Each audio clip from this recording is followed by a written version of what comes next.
thank you to Dawn for coming all the way from Australia to come and help us with our very first LGBT Workplace Inclusion Index. It's our first time, so we really do value your input and your experience. And I know that you've been doing this for 5 years now. And no, it's really helped us a lot. And I think we have a lot of great content and information to go forward with this initiative in future years. I know it's been quite an intense process. We've worked you very, very hard in the last few days.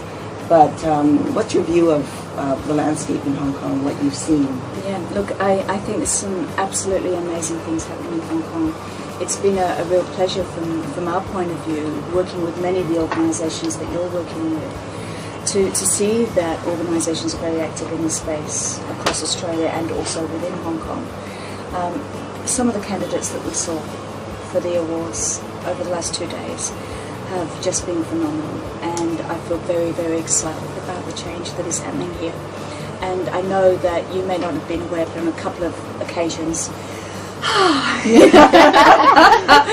very emotional, because when you see people come together to really make a difference, it's just magical.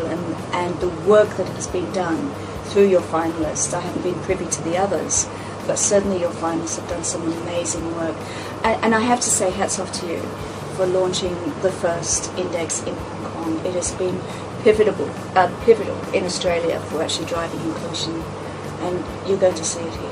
Well, thank you so much. I mean, I think for me the last few days have really validated for us that this work is really important, and Absolutely. that we've taken this bold step to create the index. Yeah. I think having your insight just from a broader global perspective is really helpful for us. I think in doing this index, it's really important that we're aligned to global best practices. Yes. So having your insight, particularly in the fact that your index is, you're in your 5th year now, Yep. too, right? Yep.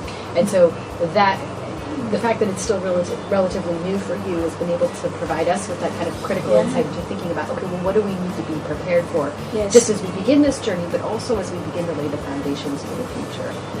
So I just want to say thank you as well for participating. It's been an absolute pleasure, and I must say that the learning for me has been significant as well. I mean, it's one thing to be able to work in the isolation of the country that you're working within, but to actually see what's happening elsewhere. And I really do believe that now is the time for LGBT inclusion. I really do. I think we are seeing it's moving at quite a phenomenal pace across the world, and I believe that now that for Hong Kong, it's really time to start to measure that and to absolutely acknowledge those organisations and individuals that are having such a significant impact. What I'm really excited about is that we are announcing the results of our index on exactly the same day. Exactly. I'm just thrilled about that. It's going to be amazing. It's going to be amazing. Wonderful. Because, we have organisations that are participating both in the Australian Workplace Equality Index and also in your index. Yeah. And so to be able to share those results of how organisations across Asia Pacific are actually faring on 2 of these very, very prominent global indexes, it's fabulous. It has a real opportunity to provide a significant catalyst for change. Absolutely. Absolutely does. And it's an absolute pleasure for us to be involved with you. Oh, it is for us as well. Thank you so much for coming here. You're very welcome. Look forward to hearing about the results.